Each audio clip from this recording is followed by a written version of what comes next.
our mentor, Mr. Bishnu Dhanuka, our sir and our guru. Good afternoon, sir. Good afternoon, Pallavi. Good afternoon, Srishti. And our mentor, Mr. Sanjay Bhuwania, our sir. Good afternoon, sir. Sir, are you there? Yeah. Good afternoon, Srishti and Pallavi. So we would like to see you. Yeah. There. Good afternoon, sir. Yeah, good afternoon. So first, I would like to thank all of you once again to be a part of this stimulating session. Srishti and Pallavi, first I would like you to know a little bit about our organization, Millennium MAMS. Millennium MAMS has been imparting lessons in financial literacy to women for the past 28 years with an objective to make them financially independent. Factory visits, AGMs, meeting the CEOs of top companies in India and abroad, and also going for outstation trips and meeting the corporate heads. These are all a part of our curriculum. The brainchild of Mr. Bishnu Dhanuka and Mr. Sanjay Bhuwania. They are successful entrepreneurs and investors. Millennium MAMS are knowledge seekers and believe in broadening their horizons as learners and entrepreneurs through national and international facilitators. There are two types of people living in this world, leaders and followers. Followers follow the path of others, work for others, and never lead on their own. Leaders define their own path and create their own universe, and that's why we call them entrepreneurs. Today we have with us two young leaders, Pallavi Mahajan and Srishti Banka. Age is an issue of mind over matter. If you don't mind, it doesn't matter, according to Mark Twain. Anyways, today we have a very young professional and young entrepreneur with us, Pallavi and Srishti. So let us all welcome them with a big round of applause. It could be with a big clap wherever you are. You don't need to unmute, you can just clap for them. Our first speaker is Pallavi Mahajan. She is the gender rights lawyer and United Nations fellow. She is a lawyer and a gender consultant working for economic independence and social visibility of genders. She is also the co-founder of an international feminist NGO called the Azad Initiative, which has recently received the UN volunteer status. As the United Nations 2019 Gender Fellow, she has worked closely with the marginalized gender community in India on diversity and inclusion at workplace through policy and activism. She is also the India representative of the Global Goodwill Ambassador to carry forward women empowerment in 192 countries and team lead for UN volunteers. Let us all welcome, and Pallavi, we would like to invite you to please tell more about your initiative and how has your journey been. And you are such a young professional, so maybe you could share few anecdotes with us and talk to our ma'ams. We welcome you, Pallavi.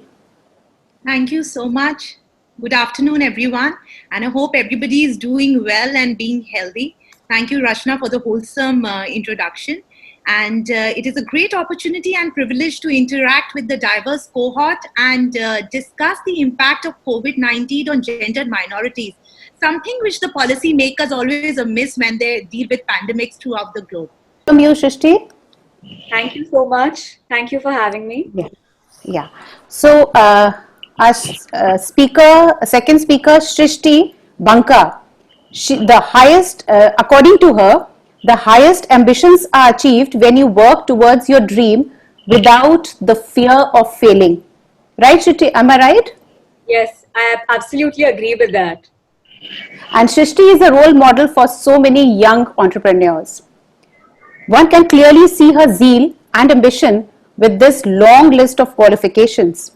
She is a BCom, ACA, CS, MA English Literature, CFA, Level 3 candidate, LLB final year, all of 24. Srishti already has over 6 years of work experience with global leaders in finance, law, taxation and accountancy. Her venture, Banca CFO, has greatly benefited micro, small and medium entrepreneurs, and she has been published widely for it. Apart from this, she also runs a pop culture Instagram page. That's interesting, Shrishti. That has had 2 lakh plus followers. She was also invited to co-host a radio show in New York. She's a passionate poet and became a published author through her first book, Summer Solstice and Other Poems. You don't know, you are an inspiration for our Authors Forum, members of Authors Forum. We have an Authors Forum as well. Oh, wow. I would love to Yeah. chat with them as well. And Shrishti enjoys public speaking, and here she is to speak her heart out. Shrishti, over to you. Thank you so much, Rachna, for that warm introduction. First of all, I'm so honored and I'm so excited to be among such a unique group of individuals who are committed to making their lives better. And not just their lives, the lives of those around them better.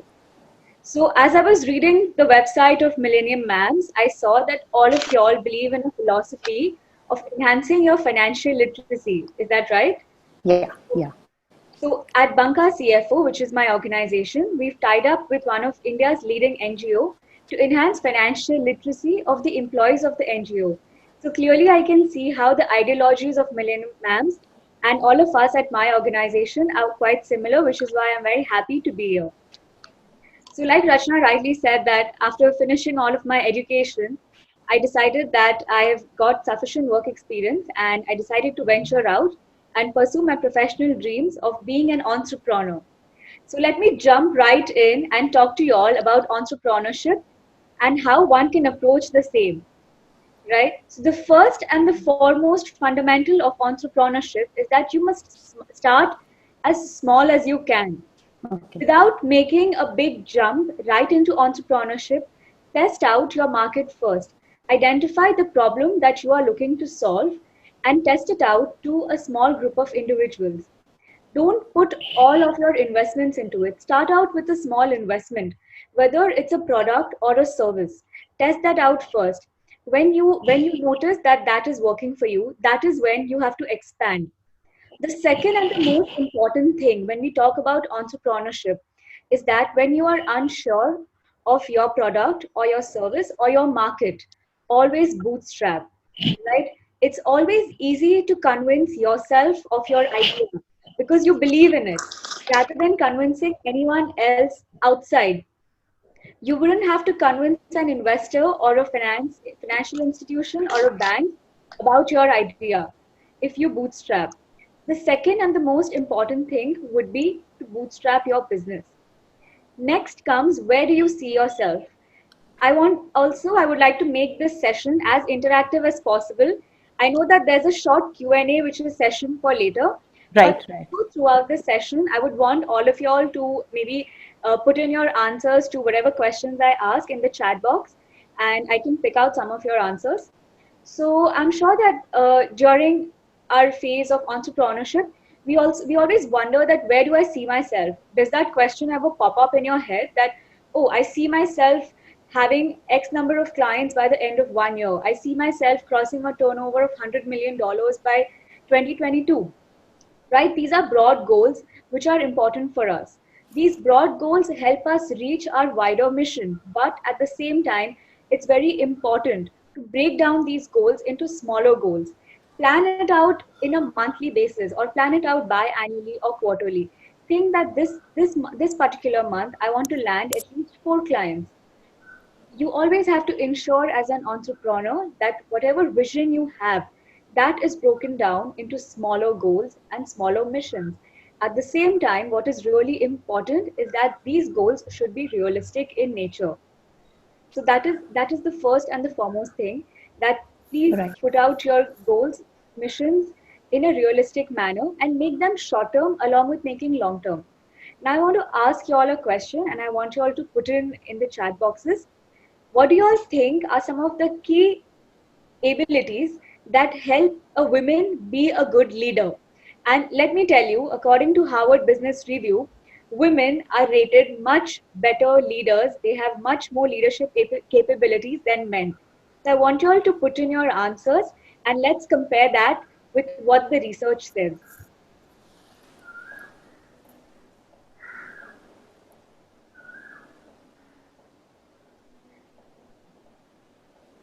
So, wow. So it says that confidence, okay, boldness, determination, okay, empathy, yes, yes, empathy, multitasker, conviction, organized, compassion, perseverance, determination, consistency. Wow. Y'all have all hit the right target. All the qualities are there. Y'all have all hit the bullseye. Passion, confidence, better managers, all of this. So now let's see what the research says. The research says that women in top management of companies tend to perform better consistently with much better returns and much better performance than the companies wherein men are in the top management.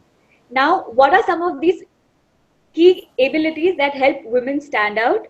So these are nothing but having an ethical set of values, having an innovative bent of mind, creating long lasting, meaningful business relationships with empathy, being a multitasker. We are all natural multitaskers, right? We balance our work, we balance our personal lives.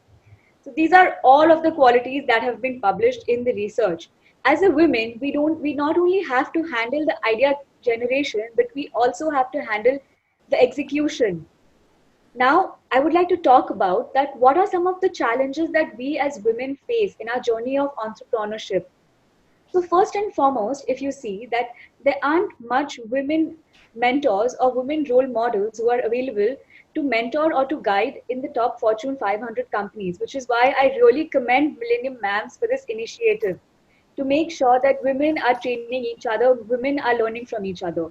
So in your journey of entrepreneurship, make sure that you are surrounding yourself with women leaders. Like I would like to talk a little bit about my own personal context here. So after qualifying as a chartered accountant around 5 years back, I wanted to start something of my own. And before doing that, I wanted to get relevant industry experience. So there weren't a lot of women who take up finance roles, as you know, because finance is predominantly a male-dominated industry. So I was attending a women empowerment meet, which is similar to something that y'all conduct at Millennium Mams. And this was organized by the Institute of Chartered Accountants of India. And there I was so surprised that there are women who are looking for mentors. And in fact, there are women in top roles. We just don't know them. We just don't have access to them.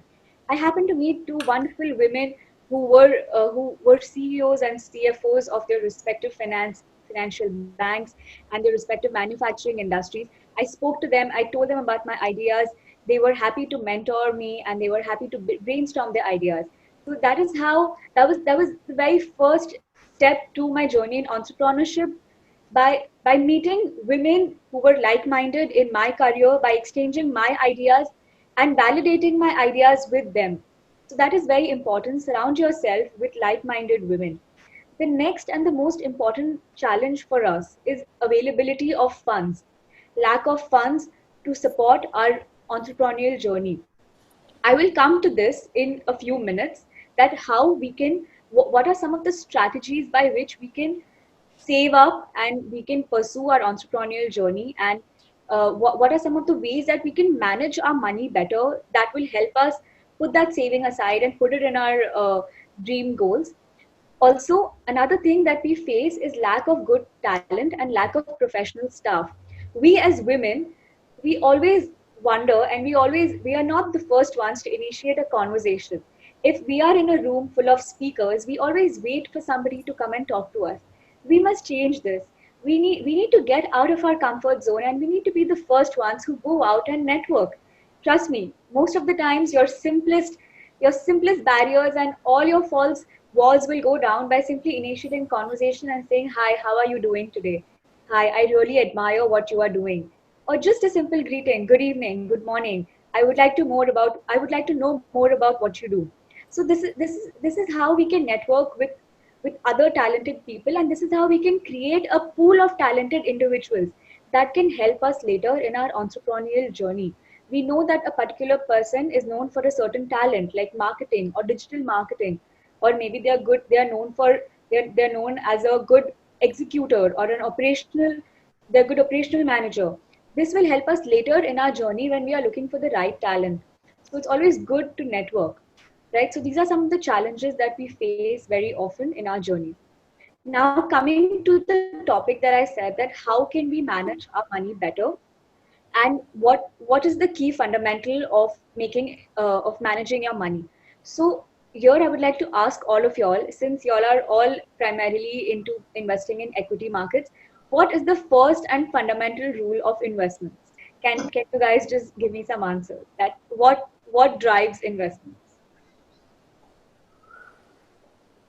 Namita, you can come forward. Yeah.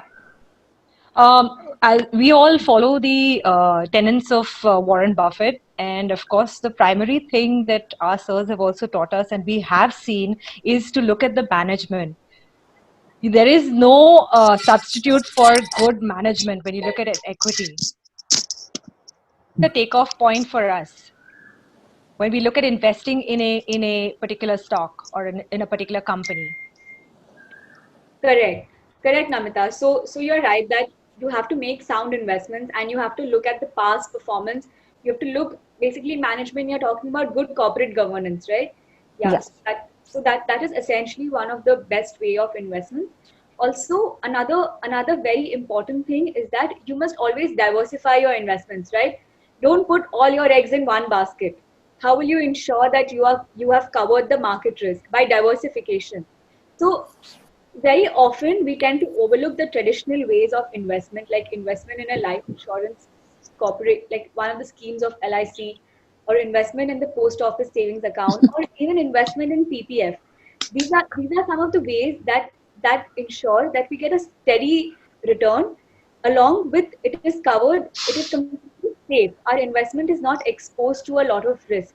So if there's somebody who wants to start their entrepreneurial journey, having that safe pool of investment is very, very important. 80% of their savings need to be risk free. How else will they put all of their money in business? And 20% of that can be exposed to direct or indirect equity markets and those risks. So when I was doing my internship of chartered accountancy, we used to get a small stipend of 3,500 every month.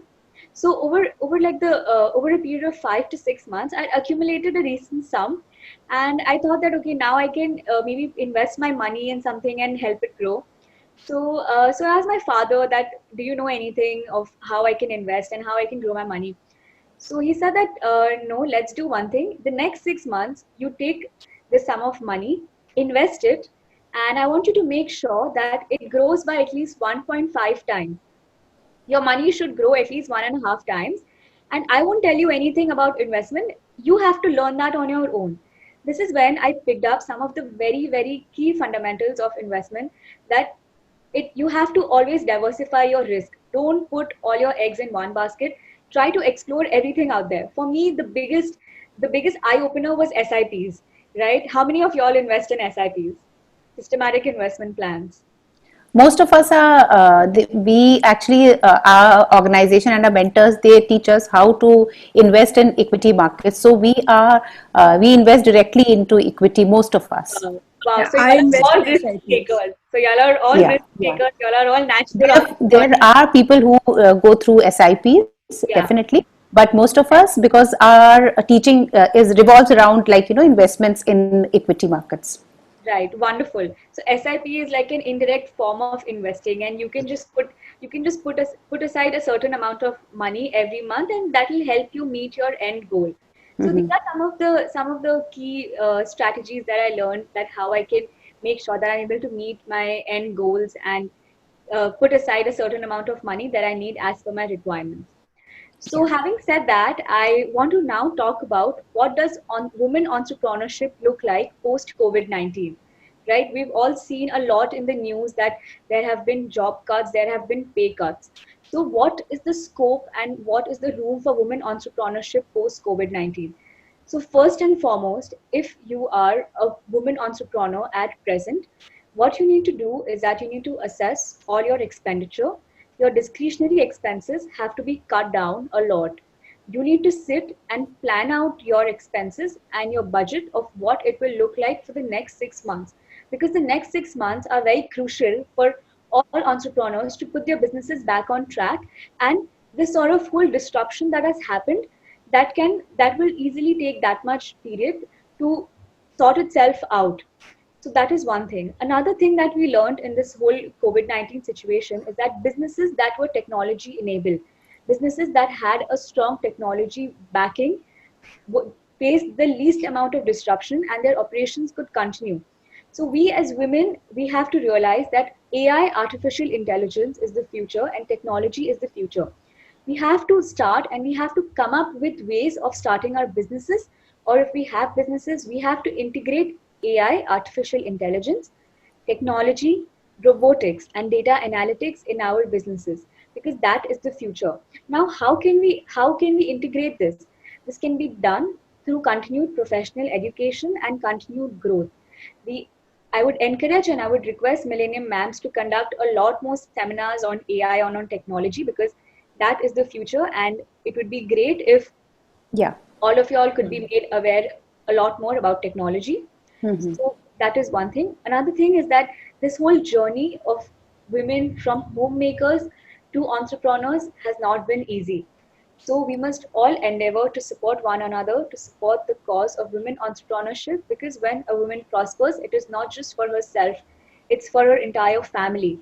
And in the cause, it is also for the nation building. So this is how I would like to conclude. Thank you so much. Thank you, Shrishti. Thank you for the wonderful address you've given. And we've got to know so much about entrepreneurship. And the main, like one thing which I would, which clicked me, that coming out of your comfort zone, be the first to, initiate any idea or a session. And the best example, I would say, when we visited Omaha last year, our mentor, Mr. Bishnu Dhanuka, was with us, and 29 of us, we visited and we attended the meeting of Berkshire Hathaway. There, networking, we learned networking there, how to initiate, how to go forward, and introduce yourself and go about networking, come out of your comfort zone. So that's the best example, and that was the best learning for us in Omaha. So that was the biggest takeaway we got from there. And to take forward the session, I would like to introduce Namita. Namita, Thank you, Rachna. you please Thank come in. you. Yeah. Yeah, So thank you, Namita will Pallavi. be, Namita will be conducting the Q&A session. And over to Namita. Thank you, Rachna. Thank you once again. Thank you, Pallavi and Yeah. Shrishti, for that very, very encouraging words of wisdom and words of experience as well. Pallavi, we have a question from Meghna for you. Meghna? Yes. Hi, Pallavi. Hi, Meghna. Please, can you share with us what was your motivation to get into this particular stream of law? It's very rare to come across someone who's actively in gender rights lawyers. I'm really curious about that. Sure. Actually, in 2015, I was in my last place of work. I was escalated to the senior associate position. So if I don't know how many of you are aware with the leadership hierarchy in a law firm, but senior associate position is the position from where you start getting leadership roles. Okay. And that is where I was perturbed by the underrepresentation of women lawyers. And just to state the data, at the Supreme Court right now, out of 34 sitting judges, there are just 3 women. That's 8% of the quota. My God. Where the global average is 30% women in the leadership roles across the globe, we and China are in the last 8. We have just 17% of women in India. And that has nothing to do with, certain people might debate it that it has to do with credibility or with intellect. It has nothing to do with credibility and intellect. It is the lack of opportunity. And that is when I took my concern to my management board, which coincidentally was an all-male body. So one managing director, 6 equity partners, and an all-male body. And I told them that it is not just a social exercise which a law firm is supposed to do, but it is also diversification of opinions. And that is when they handed me a gender diversity project, which was one of its kind project in India.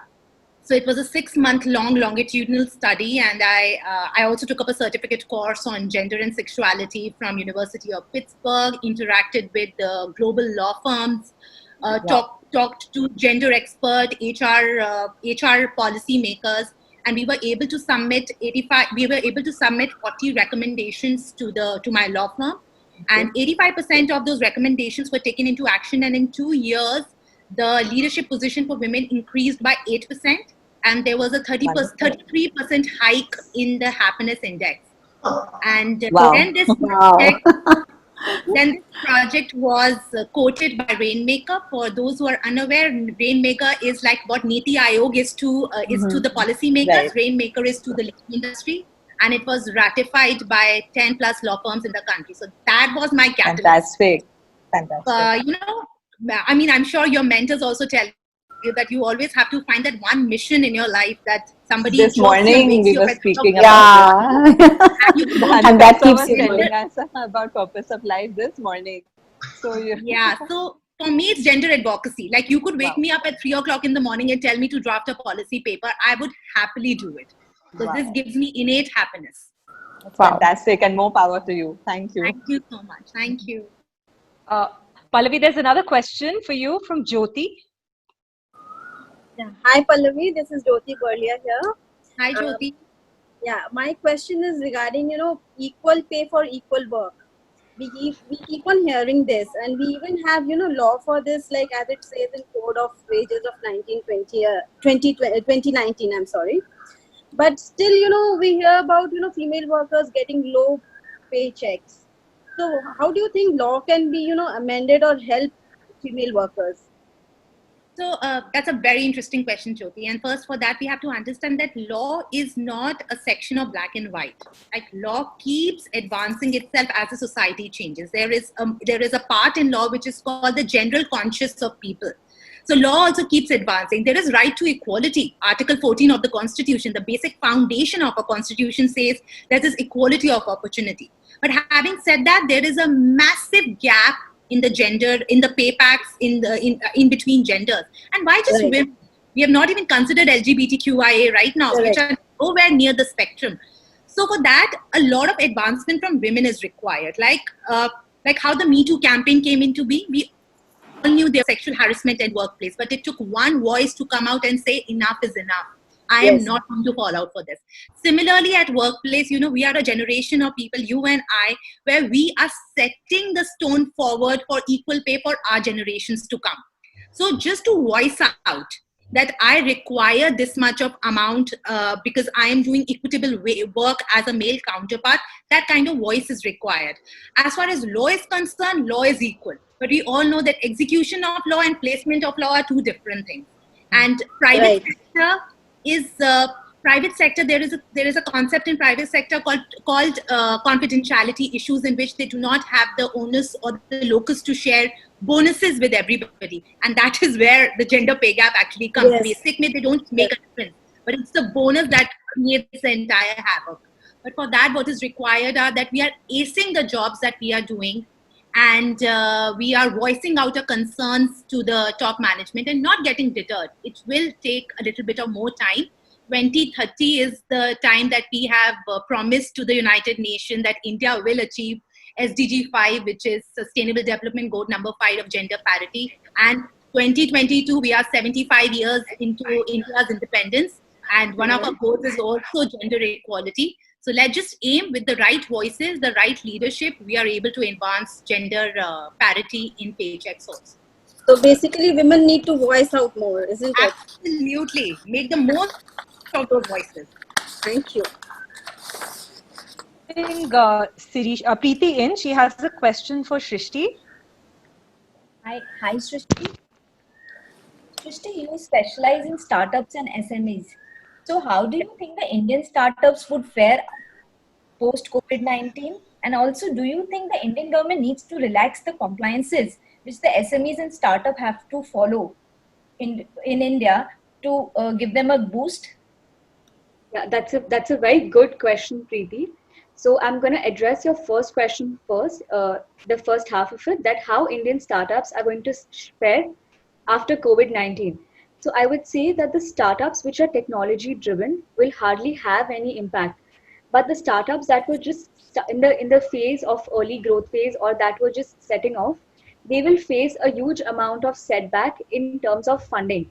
If you see the recent reports, the 10% of startup funding has already vanished completely because of COVID-19. VCs are VCs are very skeptical about giving funds right now to young startups, to growing startups. The startups that have good unit economics. Unit economics means they are able to create a value for each and every consumer. Those are the startups that will fare better. What we are expecting, what we are anticipating is that by June 2020, this whole slack in growth will pick up and new startups will start emerging once again. As far as the developed startups like Ola, Amazon, Flipkart, Snapdeal, all of these, they are driven, even startups like Dream 11, even other startups that focus on unit economics, they will do well. But other than that, if your startup does not have a product which is really driven to solving a problem which consumers face, those startups may not really see a good growth or may not see good investment or funding coming in. That was the first part. Now, if I were to address your second part, that how do you think should the government ease compliances for startups? Yes, 100%. On an average, a startup right now in India has to follow at least 6 to 7 compliances. If I were a startup LLP or a startup company, I will have to file my indirect taxes under GST. I will have to file my ITR direct taxes. I will have to get my ESIC, EPF registrations done. Apart from that, I will have to comply with all the MCA compliances on Companies Act. If you see, this in itself becomes very overwhelming for a startup entrepreneur. I am an engineer. If I say that I'm a good engineer from IIT, and I know my product, I know my operations very well, but I don't know anything else about compliances. I have to by default get advices of an expert, and many times it's not possible for a startup to sort of have that sort of financial funding or that financial prowess. So we are definitely trying to progress that these regulations should be simplified, and they should all be maybe combined together in under one roof, under one simplified statute which is applicable to startups, so that instead of complying with 10 different regulations which they may not be well versed with, it is simpler for them to follow one route, one registration which satisfies all their requirements under Taxes and Companies Act. Thank you, Srishti. Divya Lal has a question for Pallavi. Yeah, hi Pallavi. Hi, Divya. Yeah, there are three pillars of democracy: legislative, executive, and judiciary. Which one, according to you, is most challenging? The three pillars of the democracy first are independent, and the most challenging is that they are not independent in today's scenario. All of them are influenced by each other. But having said that, I think three pillars of the democracy have their equitable position. And why these three pillars of democracy were ratified, why the democracy and the constitution were formulated, is because they have their own roles, and because there cannot be supremacy of one power or the other, where legislature will make the laws, executive will make sure that the laws are implemented, and judiciary will make sure that that the justice is upholded for all the sectors. So more than either of them playing a pivotal part in the democratic movement, it is important, and all the three are independent of each other, are neither influenced by each other or nor are massacred by each other. All right, thank you. Thank you. Thank you. Sushila ji, she has a question for Pallavi. Hi, Pallavi. Hi. Hi. I have a question. In the Index of Women Entrepreneur 2019, India ranked 52 out of 57 surveyed countries. Why do you think India has such a low representation of women in the startup scene? Is it So, sorry, please go ahead. is it because of the sociological paternalistic setup of the Indian society? So I'll take a reference from an academic paper, academic study that I was doing with the Ministry of Women and Child. It was on Indian women in leadership roles. We were comparing a developing economy of India with the developed economy of UK. And what came into being is that throughout the globe, it's just the numbers are massive in the country also because we are a population of 1.3 billion people. But across the globe, as far as leadership or entrepreneurs is concerned, there is a very obscure data for women. Socio-cultural strata and the socio-cultural beliefs have a pivotal part to play when they call women as risk rather than assets. And the second is, as Shrishti pointed, the lack of networking abilities, where women are always double guessing each other. If either of you has read the book Lean In by Sheryl Sandberg, she very clearly pinpoints to all the facades that women only create around themselves when they do not demand a place to sit on the table. When if somebody compliments, then they try to negate the compliments. Oh no, not me. I have been very fortunate, or I had a lot of support from the other system, without recognizing we are the people who are putting in a lot of hard work. So socio-cultural atmosphere has a lot to play with how women are able to advance their goals. Also, just to make it a little more nerdy, there is a gender expert called Judith Butler. I don't know how many of us have read about her. Yeah. She has a wonderful book called Gender Trouble. Anybody who enjoys reading should definitely pick up that book. There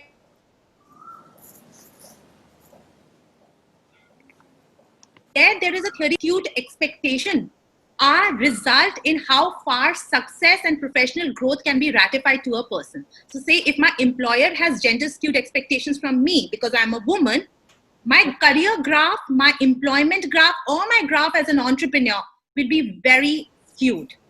So it all depends upon the socio-cultural atmosphere that we belong to. As a matter of fact, Iceland is number 1 on the gender equality index, and their population is not even 1/10 of the population of our country.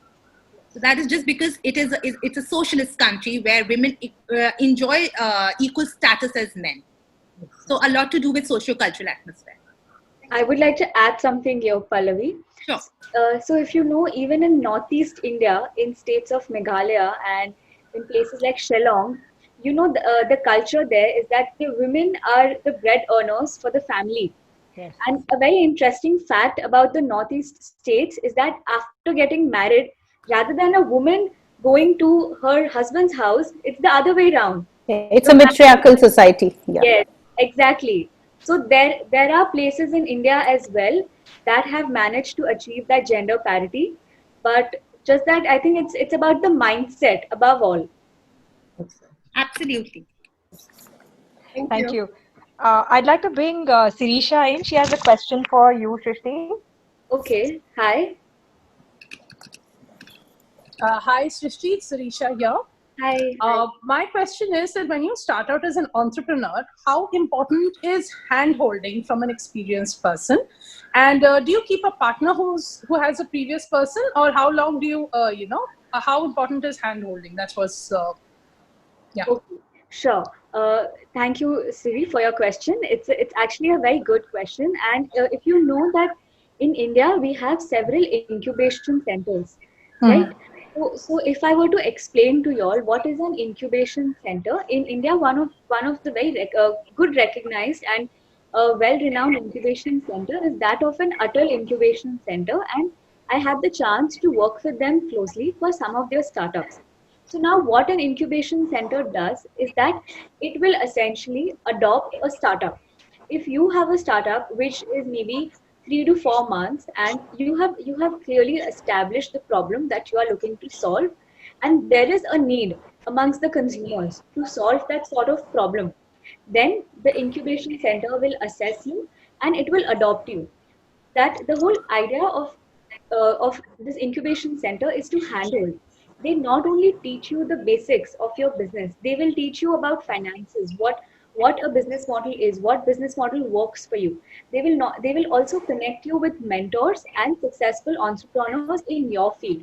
If you are a technology based startup, or if you are a B2B, or if you're a B2C startup, They will connect you with other startups like Udan, which are also in the B2B space. That is what these incubation centers primarily do. They teach you about the business model. They connect you with mentors. They also cover bits, clear aspects like marketing, how well you can market.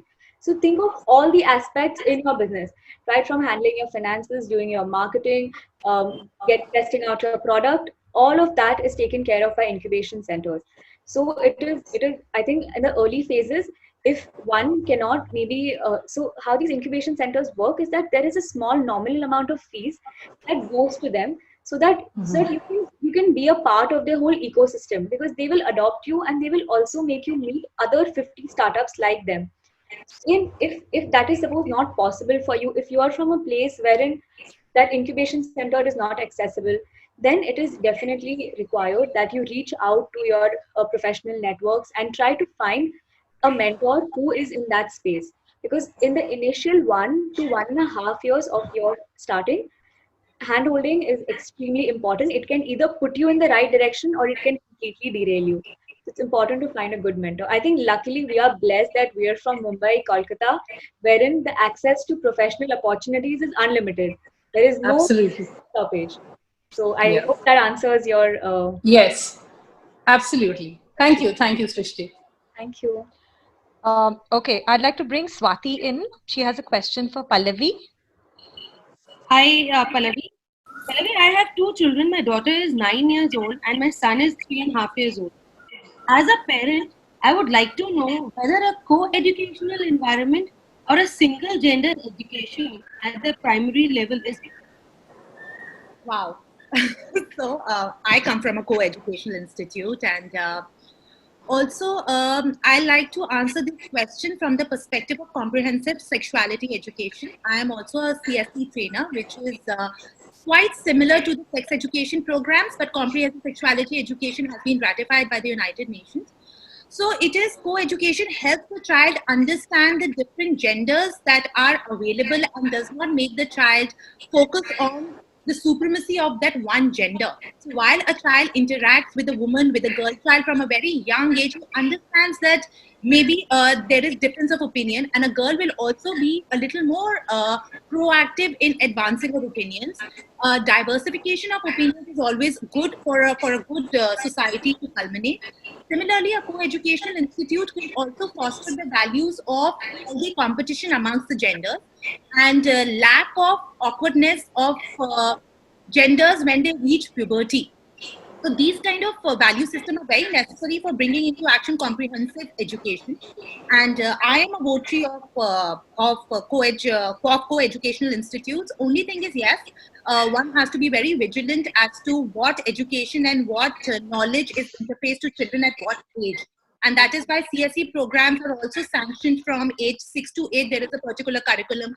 8 to 14, there is a particular curriculum. And then 14 to 17 or 18, till the child passes the 12th grade, there is different curriculum. So co-educational point of view from my side.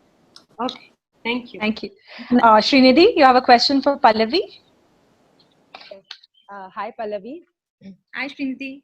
So we spoke about how work from home is becoming the new norm, the new accepted norm. And you said that women have to be technologically savvy in order to become a part of the workforce. But do you really foresee any changes coming in from the corporate sector in terms of acceptance of work from home? Absolutely. Absolutely. I mean, with the kind of future order. So let's go back to 2008 recession. So when 2008 recession came into being, data science was not even in the close vicinity. Nobody understood that there has to be data while drafting even marketing campaigns, as a matter of fact. 2008, PepsiCo would just float marketing campaigns just because the majority board agreed to it. After that, there was a policy wing advice that no, everything has to be backed by data. Now that we are seeing potent work coming out of work from home, and with work from home, your physical cost on infrastructure is reduced massively. The only cost that one is incurring is on technology. And then we have to make sure that skill set is advanced. So one person today, because any which way we will be hit by a economic setback post we come out of this aftermath, the skill set has to be massive. So number of products or services you can make available in the minimum cost will be the future order. And that is why technology, data science is that one field which is again male dominated. And for women to up their game of economic stability, they really need to make sure that this is not a stereotypical male dominated field again. They have to test their waters in technology, make it more innovative as possible, start designing very innovative PPTs as a matter of fact. Even at household, while we are homeschooling our children, it is okay to have very innovative PPTs and from very small aspects start including technology. So I believe that a lot of it will change. The gender experts throughout the globe have also taken into consideration that flexible working hours will be the need, because we will all be on liquidity of money rather than spending money on fixed infrastructures. Thank you so much. Thanks, Pallavi. Lots of questions coming up for you. I'd like to bring in Rachna at this point. Yeah, Pallavi, one question, I really wanted to ask you, you champion the cause of women. I can understand that it's an uphill task and very, very challenging task for you. Could you share one of your cases, you can keep the name of your client anonymous, which shook you, which really made you think that why is it happening in our country? Like, why can't we change? Why can't the situation change? Yeah, oh my God. All right, I could take the names, but yeah, I mean, there's no problem in taking names because it's the world where we really need to call out the black sheep around us, but I wouldn't do that. Let's make sure that we keep the pious nature of this seminar ongoing. So I was briefing, I was the only woman in my... I think that we need many more Pallavis to change the world. Oh, thank you so much. I think we all are here. We all need Rachna and we need Srinidhi and we need all of us together. One person will spoil the biryani. Yes. We need multi-flavored biryani. Of course. I agree. Can I ask you a question? Sure. Shrishti, going on with what Rachna asked Pallavi, I'd like to get your inputs on this. As a woman entrepreneur and as also being a part of a family business, are there any male biases or that you have faced, and it'd be very interesting for us also. And then how did you overcome those? That was more important. Sure. So this one time we were working on a particular client, and they IPO, public issue. Right, so they were doing well, and they were based out of Telangana. So all of us had to fly down there, and we had to work for the client. We had to help them with their due diligence, and we had to help them with a lot of other things that were involved.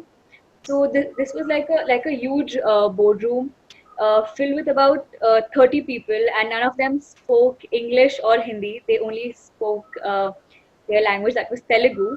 And on top of that, they were all men. So you can imagine my plight, that walking into that room, so it was me and it was my colleague who had just joined, who was maybe like a year junior to me, and all this room full of men speaking in their language.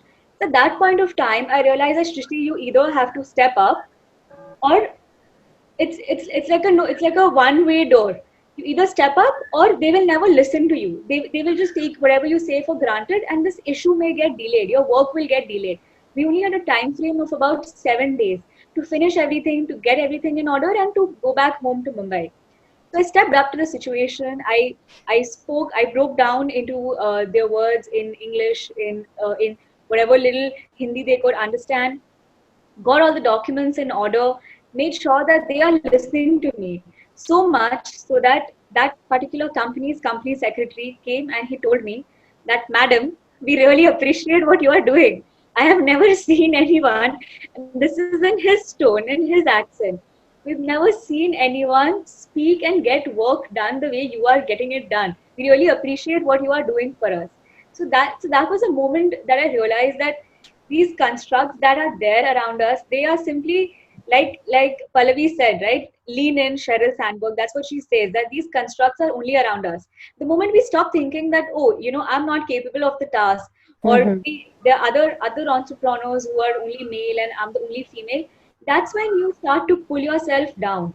What's important is that you think of yourself as an equally capable, as an equally experienced talented and knowledgeable individual rather than segregating a female and a male. I think that's when things will start changing. Fantastic insight. Thank you. I'd like to bring in Priyanka. She has a question for Pallavi. Hi, Pallavi. Hi, Priyanka. Yeah, I would like to know what do you think are the central challenges regarding gender-related issues, both in workplace and in the home? Also, how they can be overcome ideally? So at workplace, the gender-related issues are primarily when, so it has a lot to do with the atmosphere, right? There are acts and there are policies in place which could prohibit sexual harassment, which could prohibit indiscriminate activism at workplace or unequal distribution of work. But what is really required is to create a good network around you, is to have the right voice at the right place, is to know who do you have to go to if in the hour of redress. So most of the women are not even aware about their rights. And that is why there are a lot of knowledge management, legal knowledge management banks available, which can make the women aware about their rights. Like it is so unfortunate. About a few weeks back, I was having a discussion with somebody and she was unaware about how right to property has changed over time, and a woman who is married still now has the right over her maternal property also. Women, and it has nothing to do with you go and take away all the property that belongs to your parents, but it is a right that you can exercise.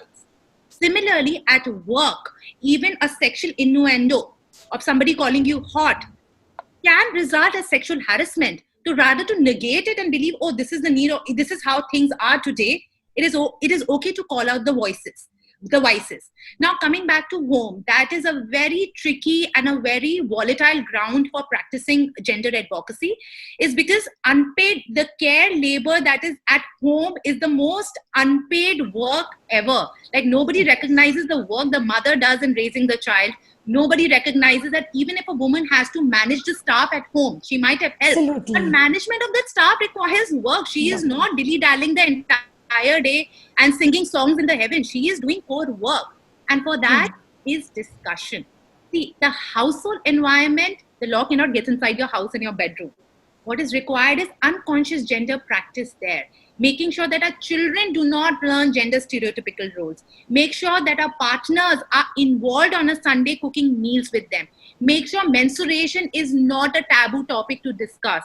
Make sure postpartum depression is something that our children are also aware of. So making sure that whatever a woman goes through is thrown out in a household and discussed is going to ease the issues. There will be a lot of discussion. But yes, it will require a lot of proactive work. Yeah. Thank you, Pallavi. Thank you, Pallavi and Shrishti. The questions are coming on and on and on. I have a whole long list, but we can take unfortunately we're out of time. Can we take? Oh, thank you so much, Rachna. Okay. Can I get in Divya Lad, please? She has a question for Shrishti. Hi, Shrishti. You said you were told to make your investment on your own, as in to get 1.5 times return in 6 months. I would like to ask, just out of curiosity, what did you invest into and did you get the desired return? Thank you, Divya. Thank you for your question. So first of all, I started investing in SIPs, and a little bit, I also invested in a public issue that was coming in that time of a renowned company. So while I could not achieve that target in 6 months, but definitely in a period of, I think, 2 years, that amount of money definitely. Shrishti, I'm sure she's not talking about your SIP. She wants to know the name. I will put an email ID. I will be happy to tell you the name. Thank you. Thank you. Shweta, you have a question for Pallavi? Yeah. Hi, Pallavi. Hi, Shweta. Yeah, quoting Melinda Gates, when we invest in women and girls, we are investing in the people who invest in everyone else. What is your take on it? So I might differ from it a little bit. There is too much responsibility on a woman's head to become the next Florence Nightingale of the world. Maybe I don't want to be. Maybe I'm a selfish woman and I only want to care to my mental health. I don't want to take responsibility of an entire family and their mental health. So when even when Melinda Gates makes that statement, she makes a statement from a society where women were just advancing. Today, a woman may or may not get married, may or may not have a child. So first and foremost, for me as a woman, is my mental sanity. When I am mentally capable, I will make sure that I have a trickle-down effect or a snowball effect, a domino effect in the world. But first and foremost, I will look at my mental sanity and then not take the collective responsibility of the entire world on my shoulders. You know, from the same Melinda Gates made it in a very positive way. But the same mentality, if we make it a world norm, points down to something as major as victimizing or shamming the rape victims. That she got raped because it was her responsibility. Why was she not aware? The general conscience of the entire society rests on her shoulder. So let women be themselves. They were not born to take the onus of the entire world on their shoulders. For them, any which way, as a society, as a community, we should be taking each other's responsibility. But let's not call out women singularly and believe that they are the next Mother Teresas of the world. Let's just first cater to our mental sanity. So well said. Thank you. Wow, wonderful, wonderful. Shreya, would you like to come in? You have a question for Pallavi? Yeah, hi Pallavi. Hi. Yeah, we were always talking about two genders here, men. First, I would like to introduce Shreya. She's a social media manager and she's doing a wonderful job. I would like to congratulate Shreya. Yes, Shreya, please go ahead. Thank you so much. Now, what I was asking, we're talking about male and female here. So what about the other genders, do you think? Due to after COVID, we have no representation of trans or anything here. So as a policymaker, what do you think will be the scenario? I absolutely believe in the unicorn color of the genders. I am, as an ally, I completely believe in the LGBTQI community. And as Rachna pointed out, when I'm a gender and sexuality fellow, that means I'm an ally. As a cis heterosexual woman, I'm also an ally to the LGBTQI community. So one thing we have to understand is post 2018, when homosexuality was decriminalized in the country, they were just decriminalized. They were still not given the rights of the citizens. There's no legalization of the whole thing. Exactly. The civil rights were not bestowed over them. Say right to marriage, because you will have to make changes in the Hindu Marriage Act or the other uncodified bills. Similarly, right to property, right to even ownership of a land was not given to LGBTQI. So post COVID-18 or before COVID-19, we are a community in the country where we are still testing waters on LGBTQIA. I am attached to a lot of LGBTQIA communities, and for them, even 2018 judgment was a big victory. And they are working proactively, making sure that they have a voice to be heard. There is a long way for inclusivity of civil rights for the LGBTQI community, but we are on the way.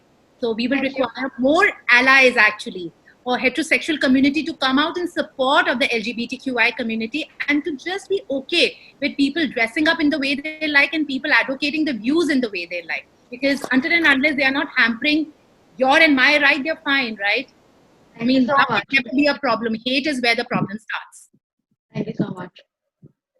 Thank you. We will have to end the session, though there are a lot more questions. Pallavi and Shrishti, on behalf of Millennium Mams, we'd like to thank you for spending your time with us and talking about a lot of issues which are very, very relevant to the audience today. And a lot of things have gotten clarified. For us, our mentor is Mr. Vishnu Dhanuka. He is the go-to man for us. He's the one who's empowered us. And thank you, sir, for being that light in our lives. And also, what I'd like to end is, with a quote from Michelle Obama. And she says, there is no limit to what we as women can accomplish. And these two young ladies, Pallavi and Shrishti, have shown that to us. Thank you so much for being here. Thank you. And we all resonate with it. Thank you so much. Thanks, Pallavi. Thanks, Shrishti. It was a wonderful session.